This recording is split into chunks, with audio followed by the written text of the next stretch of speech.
అందరికీ నమస్తే. ఇక రుణమాఫీ చివరి స్టేజ్ థర్డ్ ఫేజ్ ఈరోజే కొద్దిసేపట్లో స్టార్ట్ కాబోతుంది. ఇప్పటిదాకా ఎవరికైతే రుణమాఫీ కాలేదో ఫస్ట్ విడతల సెకండ్ విడతల ఇక ఈ విడతల ఖచ్చితంగా అవుతుంది. ఇక ఈ ఈ విడతల మాకు అవుతుందని చాలామంది ఆశతో ఎదురు చూస్తున్నారు. 1,500,000 కాదు 2 లక్షల వరకు ఇది కాబట్టి 2 లక్షల వరకు పెద్ద లోన్లు ఎవరైతే ఉన్నాయో వాళ్ళు ఖచ్చితంగా మాకు అవుతుంది అని వాళ్ళు ఆశతో ఎదురు చూస్తున్నారు. కొంతమంది అయితే 2 లక్షలకైనా పైన ఉంటుంది కదా లోను, 2,20,000 2,30,000 లోన్ ఉంటుంది కదా, వాళ్ళ 20,000 30,000 రూపాయలు బ్యాంకులో కట్టడానికి పోయారు. మాకు ఎట్లా అవుతుంది కదా, ఇంక 20,000 కట్టుకుంటే 2 లక్షలు అవుతుంది అని. బ్యాంకులు కట్టుకోలే. ఎందుకు కట్టుకోలేదంటే వాళ్ళ క్లారిటీ లేదు. బ్యాంకులో ఎంతసేపటికి లిస్టులు గవర్నమెంట్కి పంపడమే, కానీ గవర్నమెంట్ ఎవరి అకౌంట్లకు డబ్బులు పంపుతుందని మాత్రం క్లారిటీ లేదు. ఎవరి అకౌంట్లో వేయాలనే దాని విషయంలో బ్యాంకులు డిసిషన్ తీసుకోవు. గవర్నమెంట్ ఫైనాన్స్ డిపార్ట్మెంట్ ఆ నిర్ణయం తీసుకుంటుంది. ఎందుకంటే ఎలిజిబిలిటీ ఎవరు, దీనిలో ఎవరు ఎక్కడ ఒడబోయాలి, ఎవరిని ఎక్కడ పంపించాలి, ఎవరిని ఎక్కడ కట్ చేయాలి అనే డిసైడ్ చేసేదంతా బ్యాంకులు కాదు, అగ్రికల్చర్ ఆఫీసర్లు కాదు, గవర్నమెంట్. ఇక్కడ సెక్రటరీ ఫైనాన్స్ డిపార్ట్మెంట్ ఇలా రూల్స్ అట్లా ఉన్నాయి.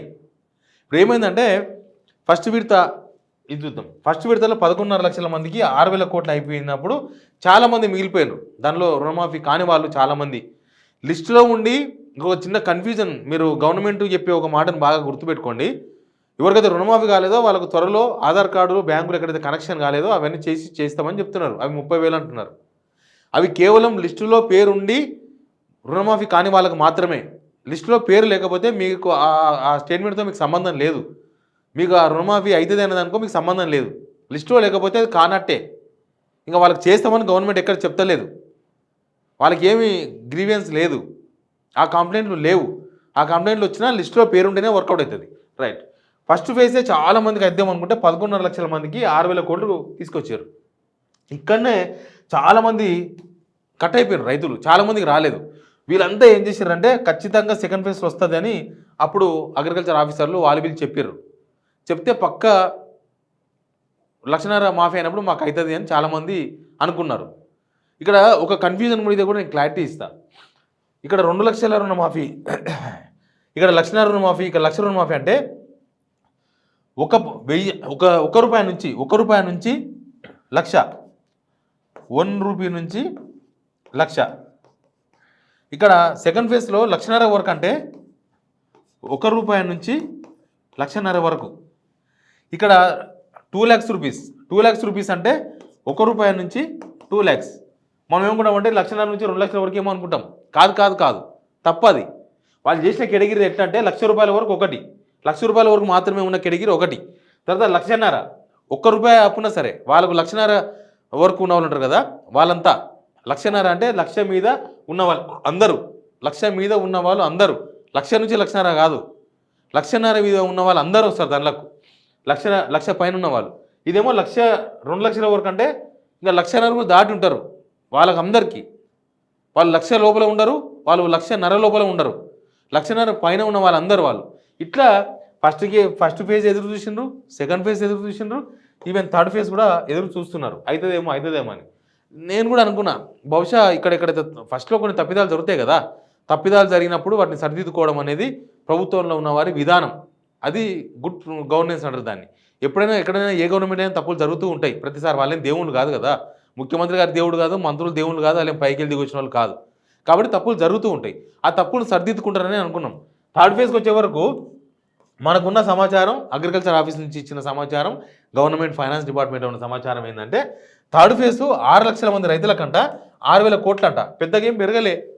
యాక్చువల్గా ఇక్కడున్న బాధితులు కలిస్తే ఈ 6 లక్షల మంది కాదు, దగ్గర వీళ్ళు ఎంతమంది అవుతున్నారు, వీళ్ళు 18 లక్షల మంది అయ్యారు కదా వీళ్ళు. నాకు తెలిసి ఇక్కడ 24 లక్షలు అవుతుంది మొత్తం. నాకు తెలిసి 6 లక్షల మంది కాదు, 10-11 లక్షల మంది ఉంటారేమో. అప్పుడు 30 నుంచి 31 లక్షల మంది ఉంటారు. దానిలో రుణమాఫీ ఇక్కడైతే ఎవరికి కాలేదో వాళ్ళకి ఇక్కడ కావచ్చు, అవకాశం ఉంది అని అనుకున్నాం. తీరా చూస్తే వీళ్ళు ఇచ్చిన ఫిగర్ చూసిన తర్వాత మొత్తం కలిసి ఎంత అవుతుంది, ఇది ఒక 18 లక్షలు, ఇది ఒక 6, 24 lakhs అవుతున్నారు రైతులు. 24 lakhs రైతులు అవుతున్నారు. ఇక్కడ అమౌంట్ వచ్చే వరకు 18,000 కోట్లే అవుతుంది. రేవంత్ దగ్గర చెప్పింది ఏంటంటే 31,000 కోట్లు చేస్తామన్నారు. 31,000 కోట్లు ఎప్పుడు చెప్పింది? ఇది జూన్ 21, ఎప్పుడైతే క్యాబినెట్ మీటింగ్ జరిగి మేము విధి విధానాలు డిస్కస్ చేసినాం. ఆల్రెడీ దీనిలో అర్హతలు ఎవరో త్వరలో గైడ్లైన్స్ ఇస్తాం అన్నదానికన్నా ముందు రేవంత్ రెడ్డి గారు చెప్పింది 31,000 కోట్లు. 31,000 కోట్లు అయితే అప్పుడు దగ్గర ఒక 30 లక్షల మంది రైతులకు అయ్యే అవకాశం ఉండేది. అంటే ఇప్పుడు 6 లక్షల మంది కాదు, ఇది ఒక 6 లక్షల మంది ఇంకా ఎక్స్ట్రాకి ఇస్తే 12 లక్షల మంది కనుక ఇస్తే ఇక్కడున్న బాధితులు ఇక్కడున్న బాధితులకు కూడా రుణమాఫీ అయ్యే అవకాశం ఉంది. లేకపోతే వీళ్ళు బాధితులుగానే మిగిలిపోతారు. ఇంకా ఇక్కడ బాధితులు ఇప్పుడు ఇక్కడ కూడా బాధితులు తయారవుతారు. కొత్తగా 2 లక్షల వరకు అందరూ అని చెప్తలేరు కదా, ఇక్కడ కూడా రూల్స్ అండ్ కండిషన్స్ ఉన్నాయి కదా, కాబట్టి తక్కువ మంది వచ్చారు. కాబట్టి ఈ లెక్కలను చూస్తే వీళ్ళు ఇచ్చేదేమో మొత్తం 24 లక్షల మంది, 24 lakhs 24 లక్షల మందికి మొత్తం రైతులకు రుణమాఫీ అయినట్టు ఈ 6 లక్షల మంది కూడా ఇస్తే. కానీ మన దగ్గర ఉన్న మొత్తం అకౌంట్స్ ఎన్ని? 71 లక్షల అకౌంట్స్. 71 లక్షల మంది రైతులు బ్యాంకులలో అప్పున్నారు. ప్రైవేటు నేనేదో సేటు దగ్గర 3 రూపాయల నుంచి తీసుకొచ్చిన విషయం చెప్తలేను.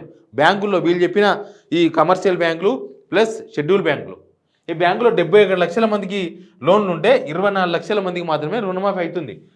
అయిన వారికి సంతోషం, రుణమాఫీ అయ్యింది. కానీ కాని వాళ్ళ పరిస్థితి గురించి మాట్లాడలేదు కదా, అందుకని మాట్లాడుతున్నా. ఇంకా 47 లక్షల మంది రైతులకు రుణమాఫీ కాలేదు. కాని వాళ్ళందరూ కూడా ఈ 47 లక్షల మందిలో ఉన్నారు. వీళ్ళు చేసిన ఎంత పర్సెంటేజ్ వస్తుంది? ఇది మొత్తం కుడిస్తే 25 to 30% అయినట్టు రుణమాఫీ ఈ లెక్క ప్రకారం. ఇంకా మిగతా వాళ్ళకు కానట్టే, వాళ్ళకి మళ్ళీ ఇంకొక డేటు, లేకపోతే వాళ్ళకి ఇంకొక కౌంటరు, లేకపోతే ఇంకొక విషయం ఏం లేదు. వీళ్ళు ఒకటి చెప్తున్నారు, అగ్రికల్చర్ ఆఫీసర్లు మీ ఇంటికి వచ్చి అడుగుతారు, చూస్తారు అని. అదేం లేదు, అగ్రికల్చర్ ఆఫీసర్ ఇంటికి వచ్చేది లేదు, చూసేది లేదు, మాట్లాడేది లేదు. మీరందరూ రేషన్ కార్డు లేదనో, పిఎం కిసాన్ స్కీమ్ రాలేదనో, మీ రేషన్ కార్డులో ఉన్న వాళ్ళలో ఎవరో ఒకరు రిజిస్టర్లు చేసుకోలేదనో, లేకపోతే మీ రేషన్ కార్డులో ఉన్న వాళ్ళు ఎవరో గవర్నమెంట్ ఉద్యోగానో, లేకపోతే మీ ఇంట్లో ఎవరో పెన్షనర్లు, ఈ సర్వీస్ పెన్షనర్లు ఉంటారు కదా, సర్వీస్ పెన్షనర్లను, ఇప్పుడు భర్త చనిపోతే భార్యకు సర్వీస్ పెన్షన్ వస్తుంది, 20,000 25,000 వస్తుంది. ఆ చూపించేసి మీకు ఈ లోన్ మాఫీ కాకుండా చేసిండ్రు. ఇట్లా 1,00,000 రూల్స్, రేషన్ కార్డులు ఇవ్వకుండానే రేషన్ కార్డు కావాలని రూల్స్ అన్ని తెర మీద తీసుకొచ్చి లాస్ట్కు 47 లక్షల మంది రైతులను బాధితులను తయారు చేశారు. బాధితులు, రుణమాఫీ బాధితులు.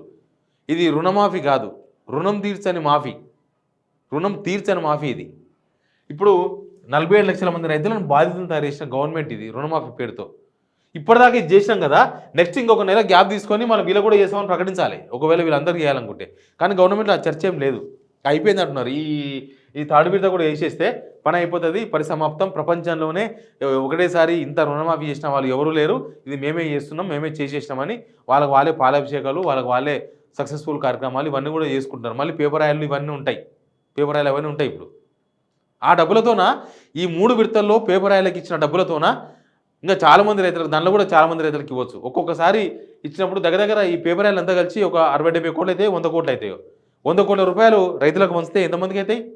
చాలామంది రైతులకు రుణమాఫీ అవుతుంది. ఈ 47 లక్షల బాధితుల్లో కొద్ది మందిని తగ్గించవచ్చు. కాబట్టి ఈ రుణమాఫీకి సంబంధించి మొత్తానికి దీనిలో కూడా కొర్రీలే, 2 లక్షల వరకు ఉన్న లోన్లు కూడా కొర్రీలు పెట్టి మొత్తానికి దీనిలో కూడా చాలామంది బాధితులను గవర్నమెంట్ తయారు చేసే పనిలో ఉంది. ఇంకా మనకు అది కొద్దిసేపట్లో అర్థమైపోతుంది. Please subscribe signal TV.